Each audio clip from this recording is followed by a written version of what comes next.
اور بڑی مزے کی حدیث ہے جی، بہت مزے کی۔ نبی علیہ السلام کسی جگہ گئے، وہاں پہ ایک بدو نے نا آپ کی دعوت کی۔ امام حاکم نے بھی اس حدیث کو صحیح کہا ہے، امام ذہبی نے بھی، شیخ زبیر علی زئی صاحب نے بھی، شیخ غلام مصطفیٰ زئی صاحب نے بھی، شیخ البانی نے بھی۔ تو وہ جب دعوت کی نا تو وہاں پہ اس نے نبی علیہ السلام کی خوب مہمان نوازی کی، تو آپ بڑے خوش ہوئے۔ آپ نے فرمایا مانگ کیا مانگتا ہے؟ اب وہ بدو تھا، اس نے کہا یا رسول اللہ صلی اللہ علیہ وسلم ایک اونٹ چاہیے۔ ہم سے کوئی کہ ہم تو کہیں گے یا رسول اللہ آپ کا پڑوس جنت میں، جو صحیح مسلم میں ہے، سل ربیہ ایک صحابی حضور کو وضو کرواتے تھے، سمندر رحمت جوش میں فرمایا کیا مانگتا ہے؟ مانگ۔ انہوں نے کہا جنت میں آپ کا پڑوس۔ آپ فرمایا اور کچھ مانگ لے؟ انہوں نے کہا نہیں یا رسول اللہ یہی۔ فرمایا پھر کثرت سجود سے میری مدد کر، یعنی تو عبادت کر، میں اللہ سے دعا کروں گا تو میرا پڑوس۔ یعنی اس کائنات میں سب سے بڑی چیز اللہ سے جو مانگی جا سکتی ہے نا وہ یہی ہے۔ ویسے تو اس سے بھی بڑی ایک چیز ہے لیکن وہ ملنی کوئی نہیں، کہ انسان اللہ سے یہ مانگے کہ یا اللہ مجھے نبی بنا دے۔ لیکن یہ وہ بھی ہے چیز، یہ اللہ کا فیصلہ ہے۔ ہم اللہ سے تو کہتے ہیں اللہ مجھے مومن بنا دے، اپنا ولی بنا لے، یہاں تک تو دعا کر سکتے ہیں، نبی بننے کی دعا تو نہیں کر سکتے۔ نہ نبی علیہ السلام کے خاتم النبیین ہونے سے پہلے کر سکتے تھے نہ بعد میں، ورنہ سب سے بڑی دعا یہ ہوتی۔ اس کے بعد اگر کوئی دعا ہے نبی نہیں بنا سکتا تو نبیوں کا پڑوس، اینڈ رزلٹ یہ ہو کہ جنت میں نبیوں کے ساتھ۔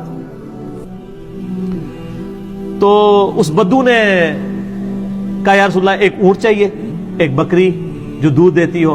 وہ آ فرمایا تیرے نالوں تے اللہ دے بندیا موسیٰ علیہ السلام دے زمانے دی بڑھڑی چنگی رہ گئی، انہوں نے بھی کوئی صحیح گل مانگ لی سی، تو اونٹ اور بکری مانگنا ہے؟ تجھ سے تو موسیٰ علیہ السلام کے زمانے کی بڑھیا اچھی رہ گئی۔ وہاں پھر آپ نے حدیث بیان کی کہ ہوا یہ تھا کہ جب بنی اسرائیل حضرت موسیٰ علیہ السلام ان کو لے کے شفٹ ہو رہے تھے نا شام کی طرف مصر سے، تو راستہ بھول گئے، تو موسیٰ علیہ السلام نے علماء کی میٹنگ کال کی۔ اے تہاڈے علماء دی نہیں، انہاں دے صحابی جڑے سن، ان کا کوئی مسئلہ ایسا ہے جس کی وجہ سے ہمیں راستہ نہیں مل رہا۔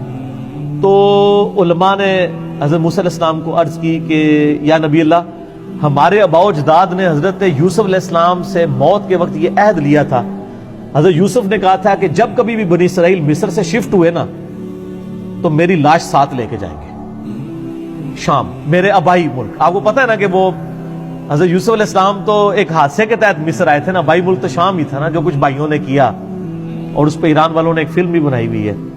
سورہ یوسف تو اتنی دردناک ہے انسان پڑھ نہیں سکتا، کس طرح ایک چھوٹے سے بچے کے ساتھ کیا کچھ کیا۔ تو ان کو اپنے وطن سے محبت تو تھی، تو انہوں نے کہا تھا بنی اسرائیل جب بھی تم یہاں سے شفٹ ہوئے نا میری لاش ساتھ لے کے جانی ہے میرے آباء و اجداد کی سرزمین میں، حضرت ابراہیم علیہ السلام کی سرزمین میں شام۔ اور نہ کہ اچھا اسی لیے راستہ نہیں مل رہا، انہوں نے کہا چلو واپس۔ اچھا واپس گئے تو انہوں نے کہا جی بتاؤ اب یوسف علیہ السلام کی قبر کدھر ہے؟ کسی کو قبر نہیں پتا تھی، کیونکہ مزار نہیں تھے نا اس زمانے میں ہوتے، مزار تو ہی شروع کیتے نے نا، مزار ہوندے تے یوسف علیہ السلام کا مقبرہ بنیا ہوتا۔ تو علماء نے بتایا کہ ایک بوڑھی عورت ہے جس کو پتا ہے قبر کی لوکیشن، لیکن وہ بتاتی نہیں کسی کو، وہ کہتی ہے موسیٰ نوں لے کے آؤ میں وہ گل کراں گی۔ آپ اگوں نے گل کے کرنی سی، موسیٰ علیہ السلام گئے، کہا اماں بتا دے ہم نے حضرت یوسف کو شفٹ کرنا ہے۔ انہوں نے کہا میری ایک شرط ہے کہ جنت میں آپ کی پڑوس مجھے مل جائے۔ یہ وہی چیز تھی جو حضور نے کہا کہ تو کچھ اور مانگ لیتا ہے، تجھے تو بڑھیا اچھی رہ گئی۔ اچھا حضرت موسیٰ علیہ السلام گھبرا گئے، اور حدیث کے الفاظ آپ کے چہرے پہ ناگواری آئی کہ اب یہ اتنی بڑی چیز نے ڈیمانڈ کر لی، ظاہر ہے یہ اس کا اختیار تو پیغمبر کے پاس تو نہیں ہے نا، پیغمبر صرف دعا کر سکتا ہے۔ تو حدیث کے الفاظ ہیں اسی وقت حضرت موسیٰ پہ وحی نازل ہوئی، اور پیچھے کرنے والا تو اللہ ہی ہے نا سر، اور کہا کہ موسیٰ ٹھیک ہے کمٹمنٹ کر لیں۔ تو انہوں نے کہا ٹھیک ہے۔ وہ ایک تالاب کے اوپر لے کے آئی اور کہا کہ اس تالاب کا پانی خشک کرو۔ ویسے لبنی اور کسی نے نہیں سی، وہ تالاب دے تھلے بیسمنٹ اسی قبر، وہ تالاب کا پورا پانی نکالا، وہ عرصہ دراز سے ایک چھپڑ چل رہا تھا، نیچے جب طے نکلی تو وہاں سے قبر کھودی گئی، تو حضرت یوسف علیہ السلام کا یعنی میت وہاں سے انہوں نے نکالی۔ اس میں الفاظ ہیں عظام یوسف، یوسف علیہ السلام کی ہڈیاں برآمد کی، اور پھر وہ بنی اسرائیل لے کے چلے۔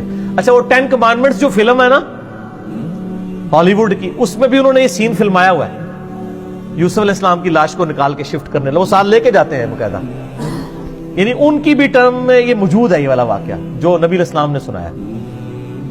اب اس میں الفاظ ہیں عظام یوسف، اس کی وجہ سے شیخ البانی نے سلسلہ حدیث صحیحہ میں جب حیات النبی کا عقیدہ ڈسکس کیا تھا تو انہوں نے کہا کہ میں بڑے عرصے سے اس حدیث پہ پریشان تھا کہ یوسف علیہ السلام کی ہڈیوں کا یہاں پہ ذکر ہے، تو کہتے ہیں پھر اللہ نے میری مشکل آسان کی، مجھے ابو داؤد میں ایک حدیث مل گئی جس سے مجھے پتا چلا کہ عربی لنگوسٹک میں جسم کے لیے بھی ہڈیوں کا لفظ بولا جاتا ہے،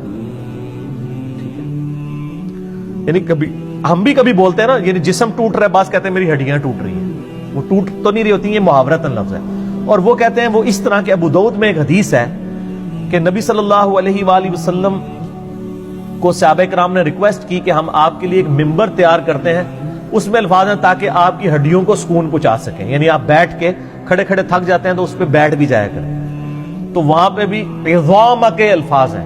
تو شیخ البانی کہتے ہیں مجھے پتا چلا کہ عرب کے لوگ جسم کے لیے بھی عظام کا لفظ بولا کرتے تھے، ہڈیوں کا لفظ، تو چونکہ یہ بیان کرنے والے ایک عربی شخص ہے یعنی نبی علیہ السلام، تو وہاں پہ عظام و یوسف سے مراد یوسف علیہ السلام کی میت ہے، اور ڈھانچے سے مراد یہ نہیں کہ وہ ہڈیوں کا ہی ڈھانچہ ہے، یعنی مراد پورا جسم، کیونکہ خود نبی علیہ السلام اس عقیدے کے بارے میں بتا رہے ہیں، بلکہ سر اس سے بڑھ کے آپ وہ صحیح بخاری میں موجود ہے، حضرت عمر کی وفات کے تقریباً 70 سال کے بعد حجرہ عائشہ کی جب دیوار گری تو صحیح بخاری میں حدیث موجود ہے 1390 1390، تو ایک پاؤں ظاہر ہوا، لوگوں نے استغفار پڑھا تو عروہ کو بلایا گیا، عروہ حضرت عائشہ کے بھانجے تھے، حضرت عبداللہ ابن زبیر کے چھوٹے بھائی، وہ چونکہ حضرت عائشہ کے پاس فریکوینٹلی اندر جاتے تھے، محرم تھے، ان کو حجرے میں قبروں کی لوکیشن پتہ تھی، انہوں نے کہا نہیں یہ حضرت عمر کا پاؤں ہے، یہاں پہ حضرت عمر کی قبر تھی۔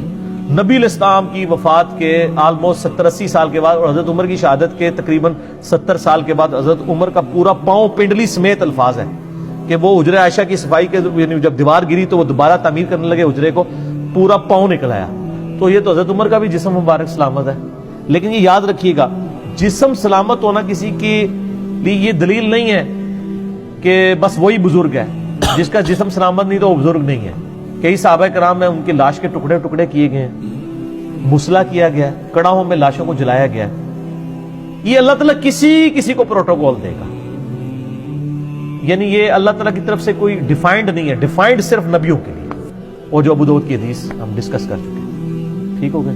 دیکھیں کتنے مزے، یہ مزے کی کہانی نہیں ہے، یہ وہ ہے سٹوری جو حدیث کے اندر آئی ہے۔ آپ کی کہانیاں بزرگوں نے لکھی ہوتی ہیں، ہم وہ آپ کو کہانیاں سناتے ہیں جو سچی کہانی، ٹھیک ہو؟